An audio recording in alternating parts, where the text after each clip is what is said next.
প্রসঙ্গটিকে বিবেচনায় রেখে আমি জাতীয় পরিস্থিতির পরিপ্রেক্ষিতে দু চারটি কথা বলবো, তার সঙ্গে মিলিয়ে ত্রিপুরা এবং আগামী দিনে আমাদের দায়িত্ব। এক দেশ এক নির্বাচন,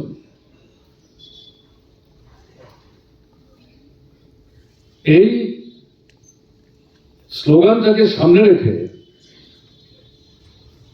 বিজেপি দেশের মানুষকে বিভ্রান্ত করার চেষ্টা করছেন। আমরা জিজ্ঞেস করতে চাই, এক দেশ এক নির্বাচন, এটা কি ভারতবর্ষের মানুষের এই মুহূর্তে প্রধান বিবেচ্য বিষয়? এটা কি সমস্যা? এর সাথে পণ্যমূল্য বৃদ্ধি, কৃষকরা উৎপাদিত ফসলের ন্যায্য দাম পাচ্ছে না, ক্রমবর্ধমান বেকারি, সাম্প্রদায়িক বিভাজন, বিশেষ করে অবিজেপি রাজ্য সরকারগুলিকে ন্যায্য পাওনা প্রাপ্তি থেকে বঞ্চিত করা, এই যে সামগ্রিক প্রচেষ্টাগুলো চলছে, এগুলোর সমাধান এক দেশ এক নির্বাচনের সাথে কি করে সম্পর্কযুক্ত? পরিকল্পিতভাবে এই যে প্রসঙ্গগুলো আমি উল্লেখ করার চেষ্টা করলাম, এগুলো নিয়ে জনগণের মধ্যে যে ক্ষোভ বিক্ষোভ বাড়ছে।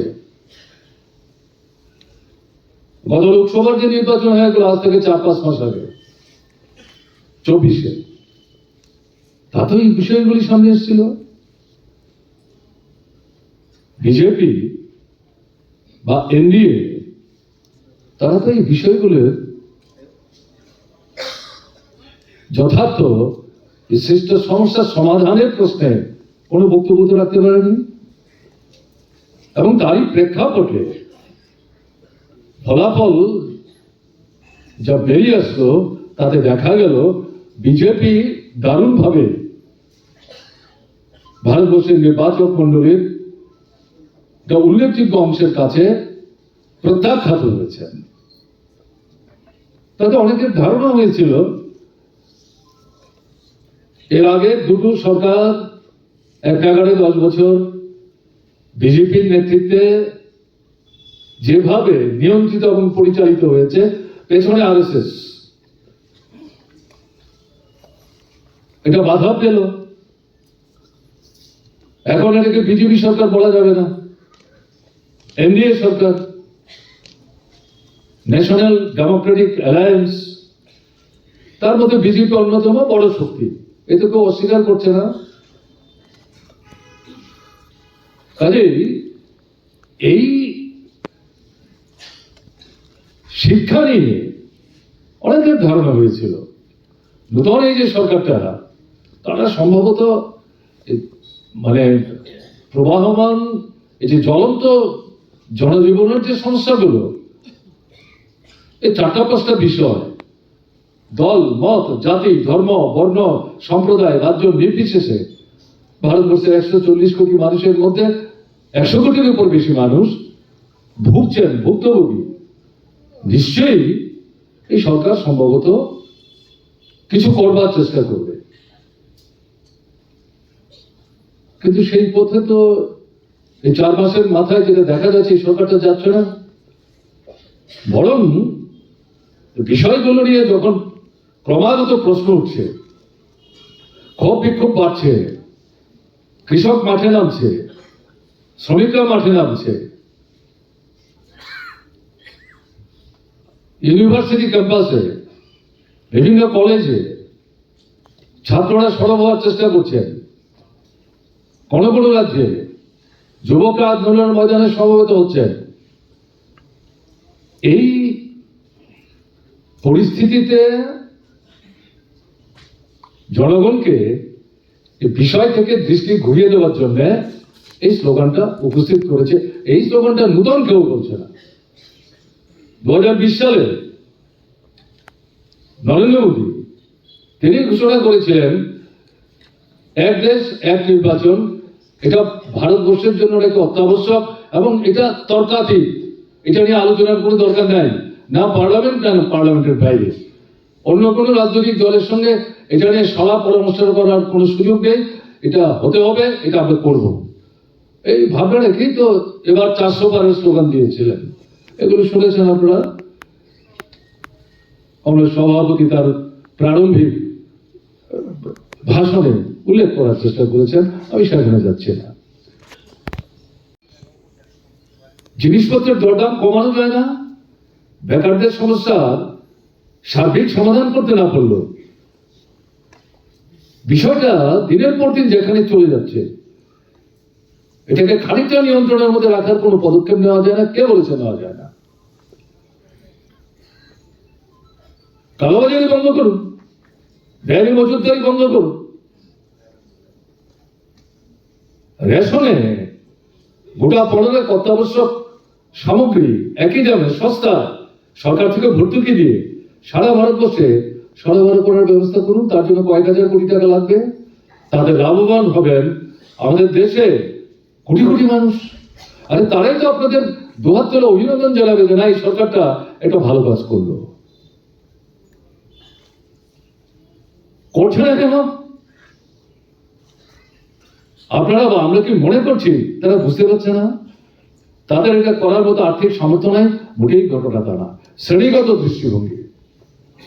আমাদের দেশের জনগণ লম্বালম্বি ভাবে দুটো ভাগে বিভক্ত, শোষক এবং শোষিত বা শাসিত যারা। শোষকদের সংখ্যা কম, তারাই সরকারটাকে নিয়ন্ত্রণ করছেন, পেছনে আরএসএস, কর্পোরেট এবং সাম্প্রদায়িক শক্তি, সামনে রাজনৈতিক ফ্যাসাদ হচ্ছে বিজেপি। এরাই এই সরকারটাকে বসতে সাহায্য করছে, এটা বিজেপি নেতৃত্ব জানে। কাজেই এই যে জিনিসপত্রের দরদাম নিয়ন্ত্রণের জন্য সাধারণভাবে 3-4টা যে পদ্ধতি পদক্ষেপের কথা বলা হলো, এগুলি করলে পর এই যে কর্পোরেট বড় বড় পুঁজিপতি, এদের সাথে ঘা পড়বে, এরাই তো চোখ লাগিয়ে বসে এই সমস্ত ভোটের সময় বক্তৃতা করা যাবে, কিন্তু সরকারে বসে এগুলো করা যাবে না। তাহলে তোমাদেরকে এত কোটি কোটি টাকা খরচ করে আমরা বসালাম কেন? তোমরা তো আমাদের আদেশের দাস। সামনাসামনি কিছু বলবো না, কিন্তু আমরা যেভাবে বলবো সেভাবেই বাজেট করতে হবে, সেভাবেই পদক্ষেপ নিতে হবে। কিসের জিনিসপত্রের দরদাম কমানো? তাহলে আমাদের মুনাফাটা কোথেকে আসবে? আমাদের যদি মুনাফা না আসে, তাহলে তোমাদের ভোটের লড়াই যে পয়সা খরচ, এই খরচটা কে যোগাবে? সমস্যাটা হচ্ছে ওই জায়গায়। বাদ দিয়ে না, রাজনৈতিক ভাবনা চিন্তাকে বাদ দিয়ে না, এটা নিছক একটা স্লোগান না। এর সাথে রাষ্ট্র শক্তিতে যারা এখন আছেন, নিয়ন্ত্রণ করছেন, তাদেরকে ক্ষমতাচ্যুত করা একটা বিকল্প দৃষ্টিভঙ্গি নিয়ে যারা মানুষের জীবনের এই সাধারণ জ্বলন্ত সমস্যা সুরাহার জন্য একটা বিকল্প কথা বলে তা বাস্তবিত করার মতো অবস্থা সৃষ্টি করতে পারে, এদেরকে কি করে সেখানে আনা যায়, এই লড়াইটা তো জারি রাখতে হবে। এই দাবি তো ছেড়ে দেওয়া যাবে না। আপনার বেকারদের সমস্যা, কোটি কোটি বেকার। এখন কি দেখা যাচ্ছে? এমন সমস্ত অর্থনীতিবিদদেরকে নিয়ে তারা কমিটি তৈরি করছে, তারা এমন সমস্ত হিসাব উপস্থিত করছে ভারতবর্ষে বেকার সমস্যার জন্য একটা সমস্যাই না। তারা এমন করে হিসাব করছেন যে বিজেপি সরকারের শাসনে এখানে মানুষ থেকে কাজ বেশি পাচ্ছেন, এগুলো কাউন্টার করছে মানুষ, অর্থনীতিবিদরাই কাউন্টার করছেন। তারাই পাল্টা আক্রমণমুখী দৃষ্টি নিয়ে উপস্থাপিত এই যে উদ্দেশ্যমূলক পরিকল্পিত তথ্য, এগুলিকে ছাড়কার করে দিচ্ছে। কি বলবার চেষ্টা করছেন? এখন দাবিটা কি? লক্ষ লক্ষ পদ কেন্দ্রীয় সরকারের নানা দপ্তরে পড়ে আছে, এগুলো পূরণ হচ্ছে না গত 10 বছর যাবত। ভারতবর্ষের বিভিন্ন রাজ্যে যেখানে বিজেপি সরকার আছে, একই ঘটনা আমাদের ত্রিপুরার অভিজ্ঞতা। তাই এই যে বলছিলেন কেউ একটা সেক্রেটারি কয়েকটা তথ্য দিয়েছেন, টিপ অফ দ্য আইসবার্গ, যতটা তার স্মরণে এসছে তিনি বলবার চেষ্টা করেছেন। তার চেয়ে তো অনেক বেশি আছে, শূন্য পদ খালি পড়ে আছে, পূরণ হচ্ছে না, কোনো ভূমিকা নাই। এটা যে সমস্ত রাজ্যগুলিতে বিজেপি সরকার আছে সব জায়গায়, আমি কালকে আসাম থেকে এসেছি, 2-3 দিন ছিলাম, একই সমস্যা, বিজেপি সরকার। আসাম থেকে গোটা উত্তর পূর্বাঞ্চলকে বিজেপির ছত্রছায়ায় একাট্টা করার জন্য যে আসাম সরকারটাকে বিজেপি ব্যবহার করার চেষ্টা করছে। কর্মক্ষম অথচ কাজ নাই, দেশপ্রেমী, তাদের যে শ্রমদানের শক্তি এবং তাদের যে শিক্ষাগত যোগ্যতা, এই দুটোকে একসাথে করে দেশ গড়ার জন্য তারা যে ভূমিকা নিতে উদ্যোগী, আগ্রহী, এটার প্রতি যদি শ্রদ্ধা থাকে তাহলে তো এইভাবে বছরের পর বছর চলতে পারে না। তাহলে এটা করছে না কেন? একই দৃষ্টিভঙ্গি। এটা যদি করে তাহলে সস্তা কর্পোরেট বলুন, বড় বড় পুঁজিপতি বলুন, যারা অর্থনীতিটাকে নিয়ন্ত্রণ করছে, যারা মুনাফার পাহাড়কে পর্বতে পরিণত করতে চাইছে, তারা তো এটা করতে পারবে না। সস্তায় শ্রম চাই, সস্তায় মজুর চাই। যত কম পয়সায় শ্রমদানকারী লোক তারা পাবে, তত বেশি তাদের মুনাফা হবে এবং এই মুনাফার পাহাড়ে বসে গোটা দেশটাকে তারা পদদলিত করতে পারবে। কাজে এই যে বিষয়গুলো আমরা বলছি, এগুলো একেবারে খুব মৌলিক বিষয়। অর্থনৈতিক নীতির একেবারে উলট পালট করে দিতে হবে এরকম তো কোনো কথা না। এগুলো তো হতো। আমরা যে রাজ্য সরকারে ছিলাম, আমরা তো এটা অনুসরণ করে করবার চেষ্টা করছি, যদিও রাজ্য সরকারের ক্ষমতা সীমাবদ্ধ। তো করছে না কেন? করছে না শ্রেণীগত দৃষ্টিভঙ্গির ভিত্তিতে শোষকদের, যারা পরোক্ষ শাসন ক্ষমতাটা নিয়ন্ত্রণ করছেন সাম্প্রদায়িক শক্তির হয়ে, তাদের স্বার্থ রক্ষা করার জন্য এটা করছে না। এটা কি ছেড়ে দেবো আমরা? এটাকে ছেড়ে দেওয়া যায়? এটাকে তো ছেড়ে দেওয়া যায় না। এই লড়াই তো সারা দেশে, এখন ত্রিপুরায় আমাদের এটা করতে হবে, ছাড়া তো কোনো বিকল্প নাই।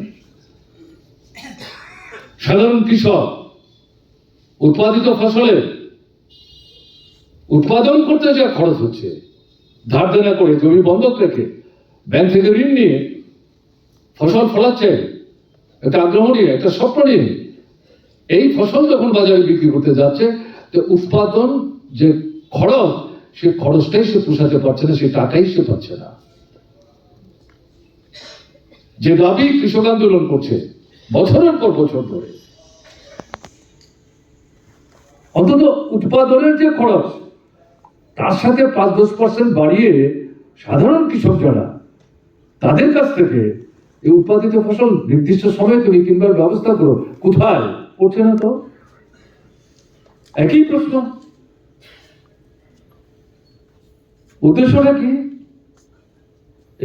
গরিব কৃষক, মাঝারি কৃষক, ধনী কৃষকের একটা অংশকে বাদ দিলে পর, এরা যদি কৃষি ছেড়ে যেতে বাধ্য হয়, জমি বিক্রি করতে বাধ্য হয়, বন্ধকি জমি যাতে ফেরত দিতে না পারে, একচেটিয়া পুঁজি, কর্পোরেট হাউস, তাদেরকে এমনি নতুন আইন করে সুযোগ করে দিচ্ছে। তারা শিল্প কলকারখানার মধ্যেই শুধুমাত্র কেন্দ্রীভূত থাকতে চাইছে না, জমি এবং কৃষির উপর তাদের লোলক দৃষ্টি গিয়ে নিবদ্ধ হচ্ছে। তারা এই সুযোগ নিয়ে এই সমস্ত কিছু তাদের করতলগত করে, একদিকে কৃষি, আরেকদিকে শিল্প, তার যুগলবন্দির মধ্য দিয়ে দুহাতে তারা লুণ্ঠন করবে, পুঁজির পাহাড়কে পর্বত থেকে পর্বতে তারা তুলবার চেষ্টা করবে। কাজে এটার পেছনে একটা শ্রেণীগত দৃষ্টিভঙ্গি কাজ করছে, এটা বুঝতে হবে আমাদের। এটা না বুঝলে পর এই শ্রেণী শাসন, যে অপশাসন চলছে, এটাকে উৎখাত করার যে লড়াই, এটা নিছক একটা লড়াই না। এই চেতনায় সমৃদ্ধ হয়ে এই লড়াইটাকে আমাদের সংগঠিত করার জন্য এগিয়ে যেতে হবে। এখন এই জায়গাটাতে এক দেশ এক নির্বাচন, তারপরেও লড়াই হচ্ছে। এই লড়াইটাকে বিপদগামী করার জন্য হিন্দু মুসলমানের মধ্যে বিরোধ বাঁধাবার চেষ্টা করছে। এটা চলে আসছে গত 10 বছর যাবত। এবারকার নির্বাচনের পর বিজেপি যেভাবে আসন হারালো, বিজেপি শাসিত রাজ্যগুলিতে যে হিসেব নিকাশ তাদের ছিল মিলেনি, সেই জায়গায় কোন কোন আসনে তারা পরাস্ত হয়েছে সেই কেন্দ্রগুলো আইডেন্টিফাই করছে এবং সেখানে বিশেষ করে দেখবার চেষ্টা করছে মুসলিম নন মুসলিম কোথায় বাস করছে, এবং তারা নিশ্চিত বড় ভাগ মুসলিমরা তারা ভোট দেয়নি। সেই জায়গাগুলোকে চিহ্নিত করে আক্রমণ কেন্দ্রীভূত করার চেষ্টা করছে। এবং এটাকে তো দাঙ্গা বলা যাবে না, একতরফা আক্রমণ।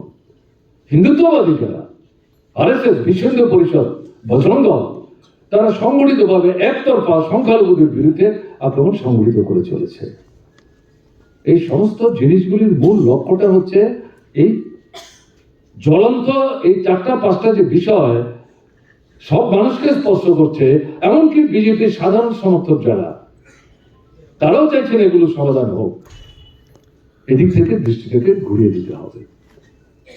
নির্বাচন, লোকসভা নির্বাচনের সময় হচ্ছে, রাজ্যের নির্বাচন রাজ্যে রাজ্যে হচ্ছে। তার আগে এক সময় তো লোকসভা নির্বাচন, রাজ্য নির্বাচন হতো। একচ্ছত্র কংগ্রেসের আধিপত্য ছিল, তাদের যে জনবিরোধী নীতি, স্বৈরাচারী যে ভূমিকা, পরোক্ষে প্রায় একদলীয় শাসন কায়েম করার চেষ্টা করেছে। মানুষ জীবনের অভিজ্ঞতায় বুঝেছে যে না, স্বাধীনতা সংগ্রামের কংগ্রেস এখন আর সেই কংগ্রেস নাই। এরাও শোষক শাসকদের স্বার্থ রক্ষাকারী। হঠাৎ তাদেরকে শুরু হলো রাজ্য থেকে।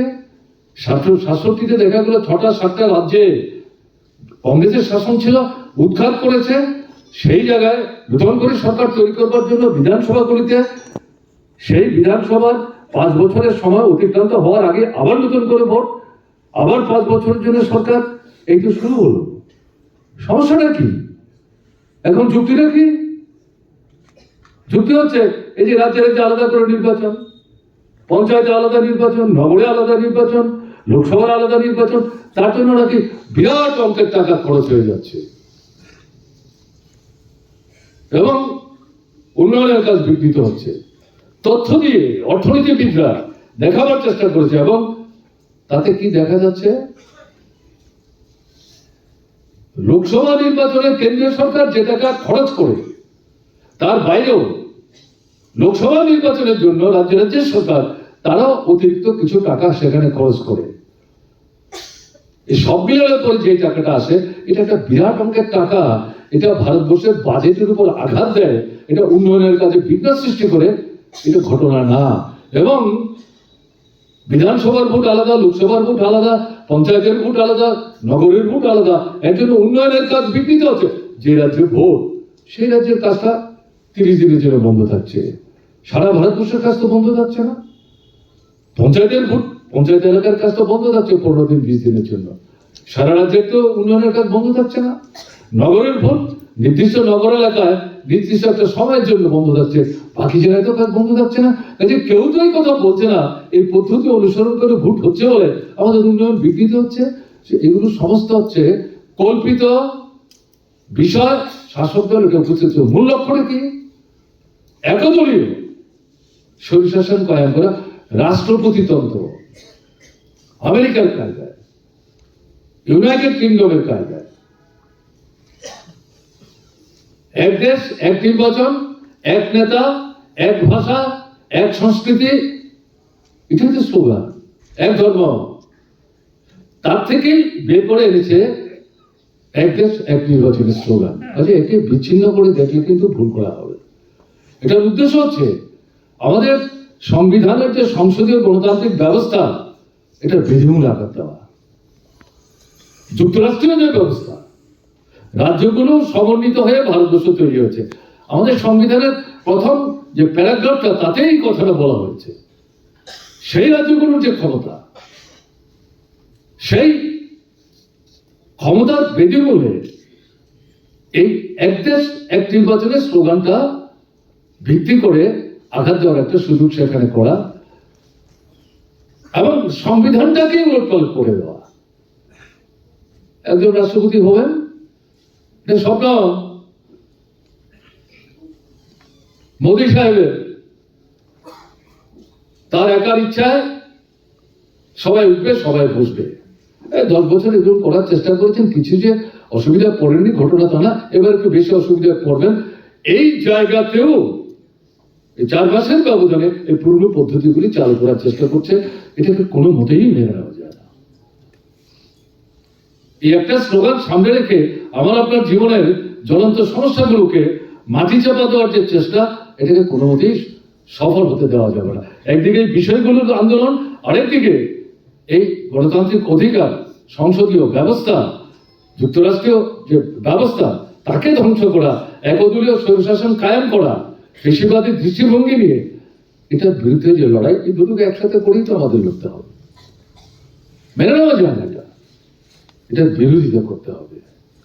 কাজে এই প্রেক্ষাপটে দাঁড়িয়ে আমাদের ত্রিপুরার যে পরিস্থিতি, বিজেপি সরকার, ত্রিপুরার বিজেপি চলছে 7 বছর হয়ে গেল। অভিজ্ঞতা কি? কমরেড রাধাচরণ বলবার চেষ্টা করেছেন, টিওএফের সেক্রেটারি বলবার চেষ্টা করেছেন, একই কথা তো বারবার বলার কোনো অপেক্ষা রাখে না। আমি সেটা বলে সময় নষ্ট করতে চাইছি না। সরকারটা কোথায়? এই সরকারটা সম্পর্কে যে মানুষের মধ্যে ক্ষোভ তৈরি হয়েছিল 5 বছরের ব্যবধানে, 23 বিধানসভা নির্বাচনে, এ তো বোঝা গেছে। কত ভোট পেয়েছেন তারা? 40-এর চাইতে কম, 39টা ভোট। 39টা ভোটও স্বতঃস্ফূর্ত ভাবে দেওয়া ভোটের ভিত্তিতে তারা পায়নি।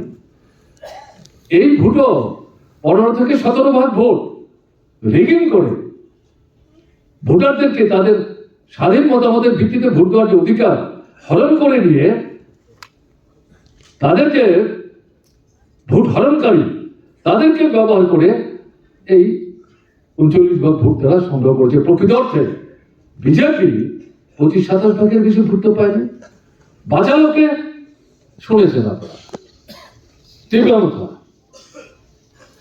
জনগণের মধ্যে যে বিজেপি বিরোধী ক্ষোভ, এরকম একটা জায়গায় এই স্লোগানটাকেই ব্যবহার করে বাধ্যত বিজেপি বিরোধী একটা ফ্যাসাদ, একটা মুখ লাগিয়ে বিশেষ করে উপজাতি অংশের মধ্যে বিভ্রান্তি তৈরি করে, এবং উপজাতি অংশের মধ্যে যেটা আমি উল্লেখ করতে চাইছি, যুব অংশ, লেখাপড়া জানা, তাদেরকেই সবচেয়ে বেশি বিভ্রান্ত করেছে।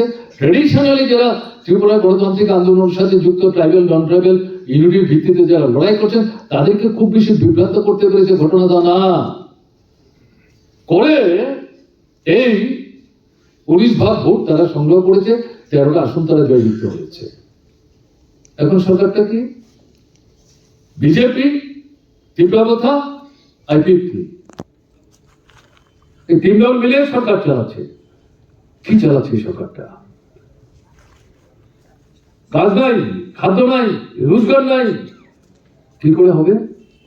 গ্রামের এলাকা নাই, শহরের টুয়েব নাই। সরকারের যে 35-37টা দপ্তরের মধ্যে 25 থেকে 27টা দপ্তর হচ্ছে উন্নয়নমূলক কাজের সাথে, সে দপ্তরগুলোর কোনো কাজ নাই। বাৎসরিক যে বাজেট তৈরি হয়, তাতে রাস্তাঘাট, জল, কল, স্কুল, হাসপাতাল, বিদ্যুৎ, সেচ, সেগুলোর কাজের মধ্য দিয়ে সাধারণ মানুষের হাতে পয়সা এবং উন্নয়ন, সে টাকা ধরা আছে, কাজ তো হচ্ছে না। কাজ হচ্ছে না বলে মানুষের হাতে পয়সা যাচ্ছে না। আর এই জায়গার যে উন্নয়ন ব্যাহত হচ্ছে, রাস্তাঘাট ভেঙে চৌচির, বিদ্যুৎ ব্যবস্থা বেহাল, সেচের ব্যবস্থা বেহাল, পানীয় জলের ব্যবস্থা বেহাল, স্কুলে মাস্টার নাই, কলেজে অধ্যাপক নাই, প্রিন্সিপাল নাই, হাসপাতালে ডাক্তারের সংখ্যা কম, নার্সের সংখ্যা কম। আগে যে 5টা 7টা 10টা ওষুধ দেওয়া হতো, এখন একটা ওষুধ পাওয়া যায় না। একটা সাধারণ আপনার অপারেশন করতে গেলে পরে সুই, সুতা, ব্যান্ডেজ, গজ সব বাইরে থেকে কিনে দিতে হয়। হাসপাতালে রুগী ভর্তি করে না, ভর্তি করালে খাবার দিতে হবে, টাকা নাই, বরাদ্দ নাই, তাদেরকে আগরতলায় পাঠিয়ে দিচ্ছে। আগরতলায় আসতে গেলে পরে অ্যাম্বুলেন্স দিতে পারছে না, দিয়ে বলছে নিতে পারেন, তেলের পয়সা নেই, নিজেরা পয়সা দিয়ে অ্যাম্বুলেন্স কাজে লাগাবো। এগুলো তো তৈরি করার কথা না। তিক্ত অভিজ্ঞতা কোথায় সরকার? এটা এডিসির মধ্যে তাই হচ্ছে, সারা রাজ্যের মধ্যে তাই হচ্ছে। তাহলে এডিসি তীব্রতা হাতে, সরকারের তীব্রতা, তাদের বাদ দিয়ে সরকার টিকতে পারে না, যে কোনো সময় ভেঙে পড়তে পারে। তাহলে আপনারা সবাই মিলে সরকার চালাচ্ছেন, এই সমস্যাগুলো সুরাহা হচ্ছে না কেন? চাকরি কোথায়? ইন্টারভিউ হচ্ছে না, ইন্টারভিউ হলে ফল প্রকাশ হচ্ছে না, ফল প্রকাশিত হলে পরে নিয়োগ হচ্ছে না, একবারে নোটিশ দিচ্ছে, আরেকবার বাতিল করছে। কি ব্যাপার? সাধারণ যে পদগুলোতে আইএস, আইপিএস এর কথা, আইএফএস এর কথা কেউ বলছে না। সাধারণ পদ, সাধারণ শিক্ষক, সাধারণ করণিক, মাঝারি ধরনের কর্মচারী। আমাদের রাজ্যের মধ্যে প্রচুর বেকার ছেলে মেয়ে অপেক্ষা করছে। এই জায়গায় দেখা যাচ্ছে অন্য রাজ্যের লোক, আসামের লোক, পশ্চিমবাংলার লোক, বিহারের লোক, উড়িষ্যার লোক, RSS এর লোকরা বাছাই করে তাদেরকে নিয়ে আসছে টাকা দিয়ে। পার্মানেন্ট রেসিডেন্ট তার সার্টিফিকেট সংগ্রহ করছে। এটা দেখিয়ে তারা এই অল্প 2-4-10টা চাকরি যা হচ্ছে তার মধ্যে তারা ভাগ বসাবার চেষ্টা করছে, প্রতিবাদ হচ্ছে, শুনছে নাকি? তাহলে এই যে জায়গাটা চলছে, কি করছেন তীব্রমতা? ট্রাইবাল রিজার্ভেশনের কথা বলছিলেন আমাদের TIF এর নেতা। এত যে উপজাতি দরদ, সব উপজাতি এক জায়গায় আসো। উপজাতিদের স্বার্থ ছাড়া আমাদের শয়নে স্বপনে জাগরণ অন্য কোনো বিষয় নেই। তো তারা এই সমস্ত কথা নিয়ে এখন চুপ করে না। কাজে এই যে জায়গাটা আজকে এসে আমরা দাঁড়িয়েছি, এটাকে তো এইভাবে মেনে নেওয়া যায় না। এটা এইভাবে মেনে নেওয়া যায় না। এটা ফার হলো, গত 42 বছরে এরকম ফার হয়নি। 17 থেকে 20 লক্ষ মানুষ এই ফ্লাডে বিধ্বস্ত হয়েছে। এখানে প্রস্তাবে উল্লেখ করেছে 39 জন। এরা অধিকাংশ ধসে মাটি চাপা পড়ে জীবন হারিয়েছেন।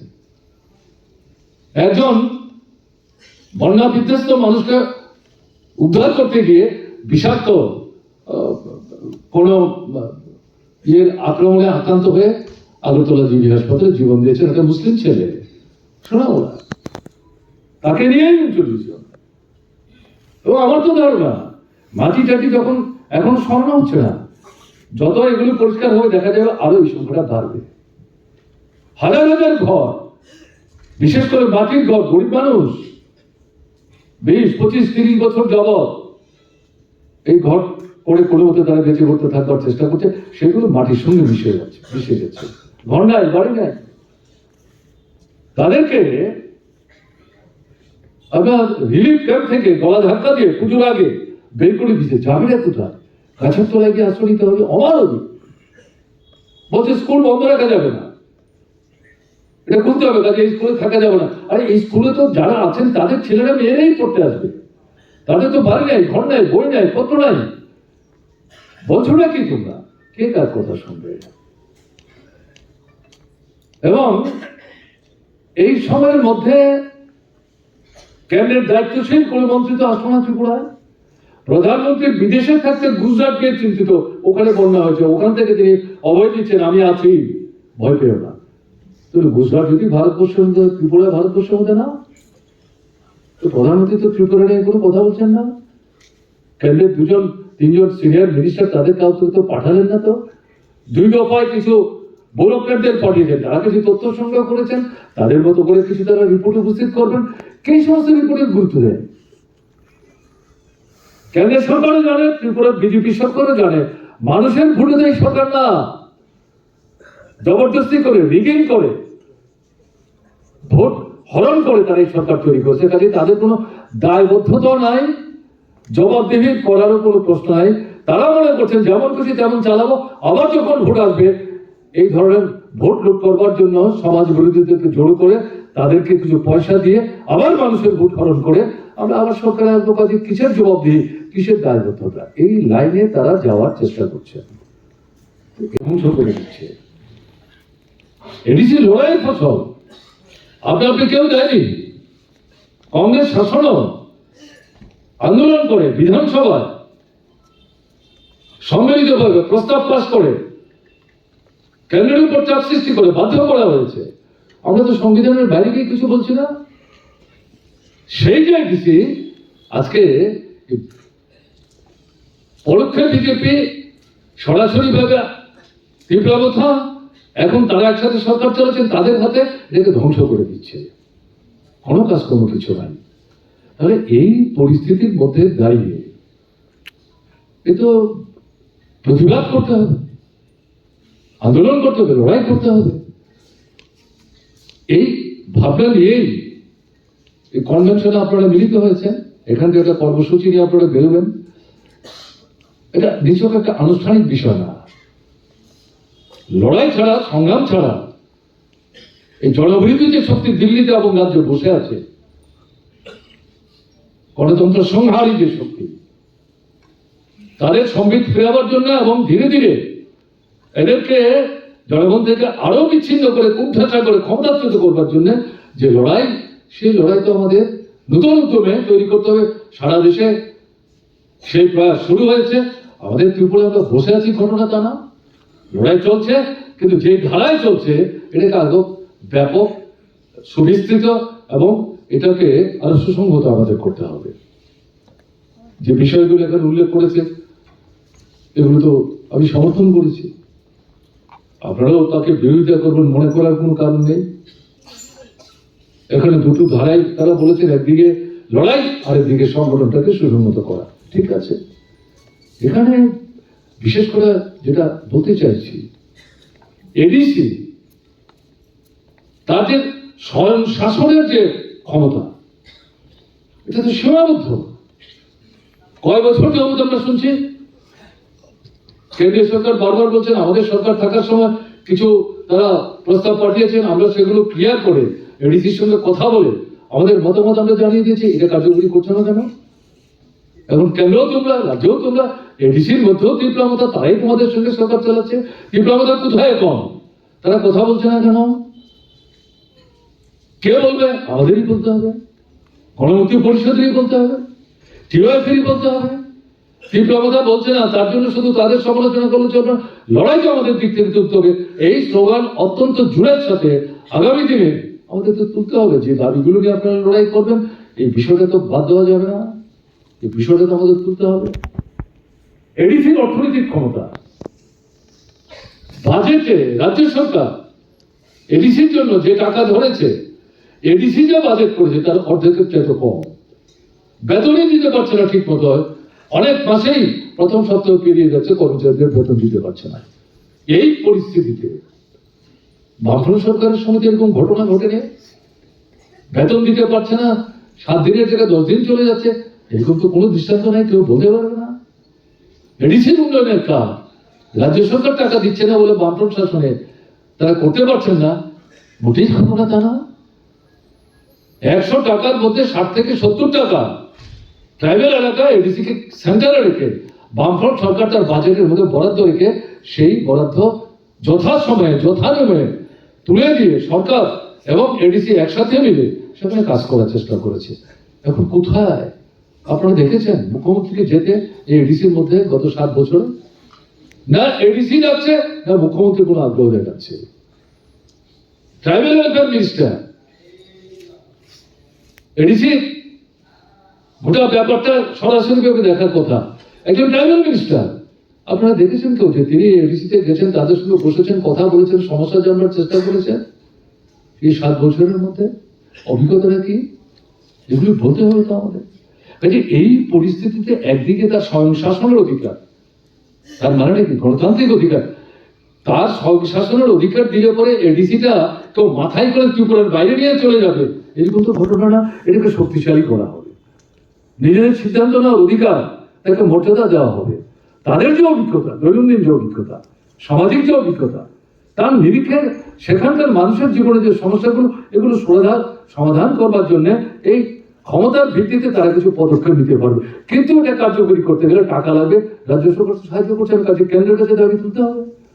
এডিসির জন্য টাকা বাড়াও, বরাদ্দ বাড়াও। এবং আমরা একসময় এডিসিকে সরাসরি টাকা দেওয়ার পরিবর্তে, যেহেতু রাজ্য সরকারের বাজেটের মাধ্যমে আমরা টাকা দিচ্ছি, টাকা যদি দিতেই চাও আমাদের রাজ্য সরকারের কাছে দাও, কোনো আপত্তি নেই আমাদের।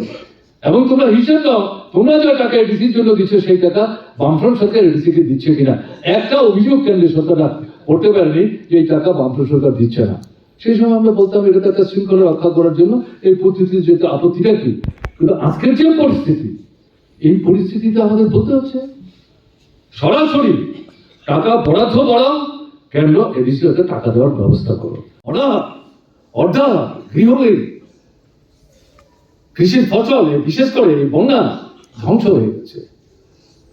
কাজে এই পরিস্থিতির মধ্যে যদি এডিসি এলাকায় আমাদের ত্রিপুরার উপজাতীয় জনগণের মধ্যে 75 থেকে 80% বসবাস করেন, এডিসিতে অনুপজাত অংশের মানুষ আছেন।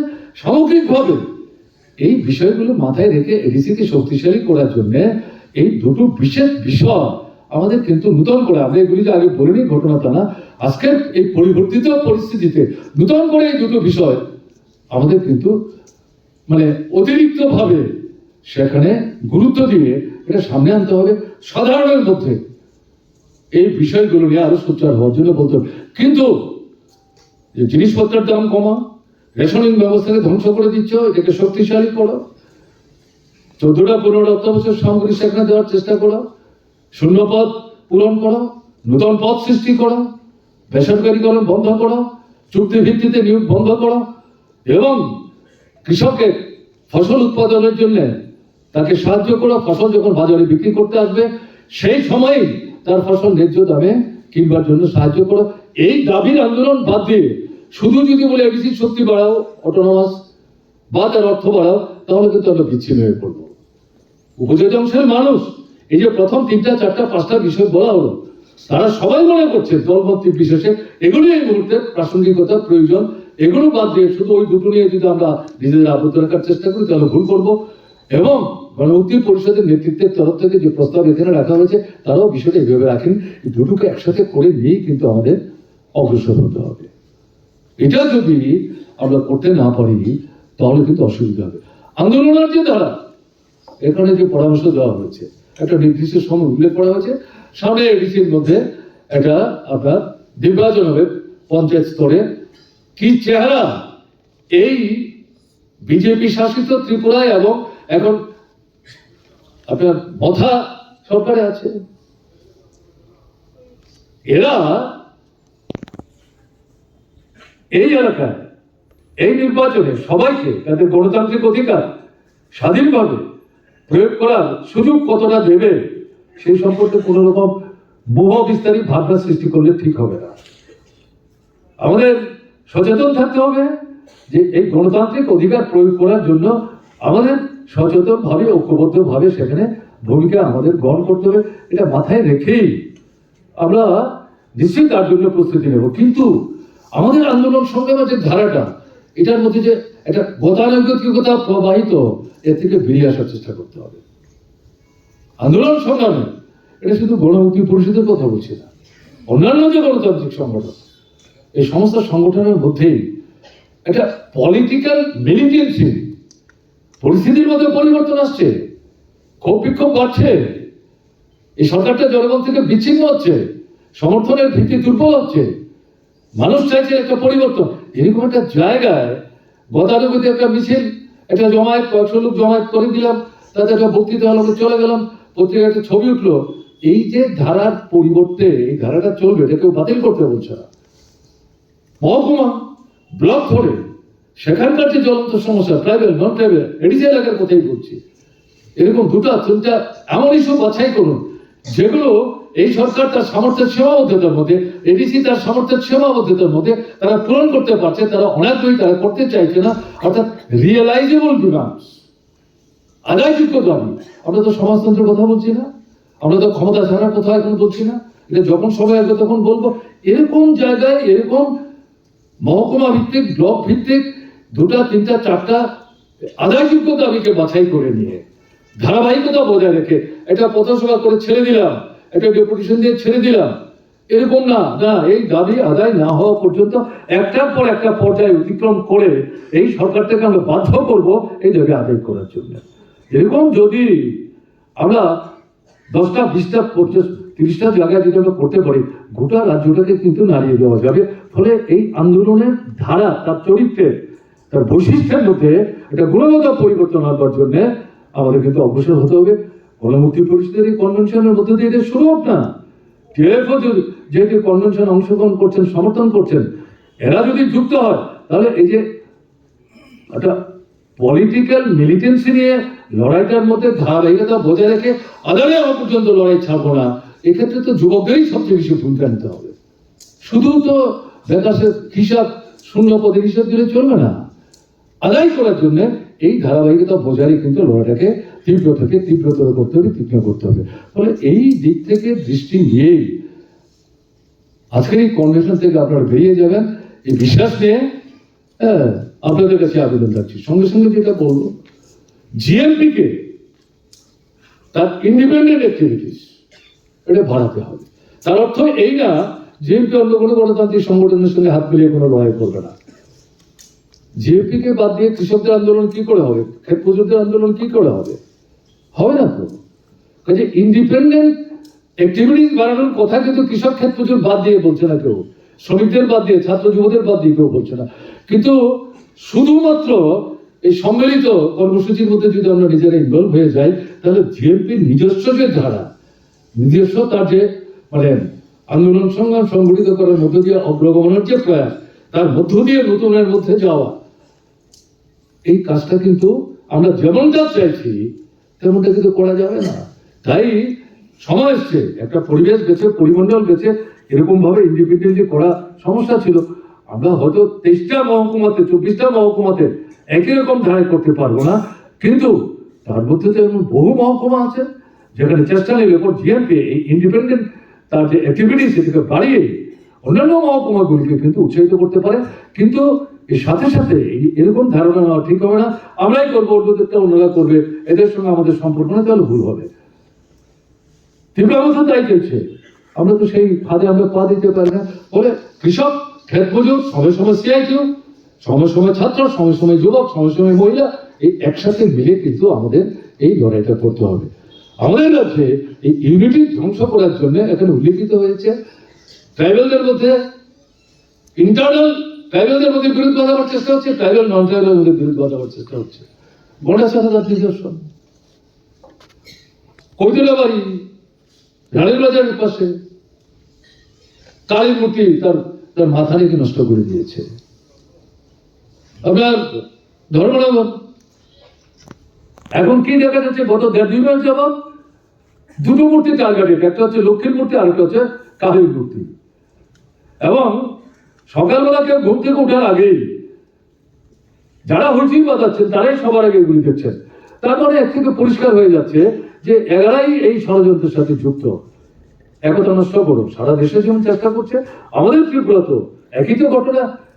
সর্বভারতীয় ক্ষেত্রে বিজেপি যখন মানে ব্যর্থ হচ্ছে এবং শ্রেণীগত দৃশ্যভঙ্গির কারণে মূলত এই 4-5টা বিষয় সমাধান করতে চাইছে না, ত্রিপুরা বিজেপি সরকার ভিন্ন কি ভূমিকা নেবে। কাজে এখানেও একতা সংহতি নষ্ট করার চেষ্টা করছে। আইন কোথায়, শৃঙ্খলা কোথায়, মহিলাদের উপর আক্রমণ কোথায় নিয়ে যাচ্ছে। আমি তো অদ্ভুত হয়ে গেছি, আমাদের রাজ্যে ডিজিপি মুখ্যমন্ত্রী পুলিশের পিঠ চাপড়াচ্ছেন এবং কালকে পরশুদিন যে ভাষায় বিজেপি বক্তৃতা করলেন, সারা ভারতবর্ষে যে পুলিশদের যারা শহীদ হয়েছেন গত 1 বছরে তাদের প্রতি শ্রদ্ধা দেখাবার জন্য প্রত্যেক বছর এই তারিখটাতে একটা অনুষ্ঠান হয়। এর আগে এই অনুষ্ঠানে আমরা তো সরকার চালিয়েছি, 20 বছর তো আমার প্রত্যক্ষ অভিজ্ঞতা আছে। এই অনুষ্ঠানে সুখ এবং শ্রদ্ধা কারণ বক্তৃতার বিষয় না। এবার দেখা গেল এই অনুষ্ঠানকে ভিত্তি করে ডিজিপি বক্তৃতা করলেন, তিনি মুখ্যমন্ত্রীর পিঠ চাপ করাবার চেষ্টা করলেন। কারণ মুখ্যমন্ত্রী 2 দিন আগে বিজেপি পিঠ চাপ করার চেষ্টা করেছেন যে এখানে আইন শৃঙ্খলা ঠিক আছে, সব ঠিক আছে। কমিউনিস্ট পার্টির সম্পাদক এটা কাউন্টার করার চেষ্টা করেছে। এই একটা জায়গায় দাঁড়িয়ে এগুলো বিরুদ্ধে আমাদের কিন্তু সেখানে কার্যকরী ভূমিকা গ্রহণ করতে হবে। এবং আমি আবারও যেটা জোর দিচ্ছি, ইন্ডিপেন্ডেন্ট অ্যাক্টিভিটিস, ইউনাইটেড অ্যাক্টিভিটিস এবং স্ট্রাগলের মধ্যে তার যে ক্যারেক্টার, তার মধ্যে পলিটিক্যাল মিলিটেন্সি মানে মারধর করার কথা তো আমরা বলছি না, বোমা বন্দুক নিয়ে যাওয়ার কথা বলছি না। এটা স্লোগান, এটা ডিমান্ড, এটা ফরওয়ার্ড স্ট্রাগল, এটার উপর এই জায়গাটা জোর দিয়ে আপনারা এগিয়ে যাবেন। এই বিশ্বাস নিয়ে এই কনভেনশনের সার্বিক সাফল্য কামনা করে আমাকে এখানে কথা বলবার সুযোগ দেওয়া হয়েছে, আপনারা শুনলেন, তার জন্য অভিনন্দন জানিয়ে আমি আমার কথা বলা শেষ করছি। ভালো থাকবেন, আমার নমস্কার দেবেন।